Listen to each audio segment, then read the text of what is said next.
сайын. Маған бір қыз сұрақ сұрапты. Токобоканы неше жылдан бері түсіріп келе жатсың депті. Мен Токобоканы, по-моему, 1-2 жыл болды. ютубты мен 1-2 ай бұрын бастадым. Сосын түсәтішке көтеріп кетейік. Және де мына микрофон мен дауысын шығару үшін. Жасың неше депті. Менің жасым 10-да. 10-ға толамын да, уже 9-дамын.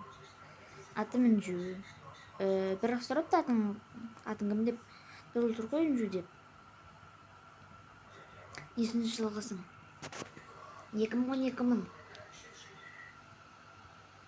Менің туған күнім 14 ақпанда басталады. 14 ақпанда менің туған күнім болған кезде мені құттықтап кетсеңіздер болады. Осымен біздің әңгіме әлі біткен жоқ. Және де мен сусындарды ішіп отырып айтатын боламын. Мен ютубер болғаныма уже көп болған жоқ. 1-2 ай болып қалды. Мен көп жылдан бері активім тоқтап қала береді. Көтеріп келе жатқаннан тоқтап қала береді, сондай.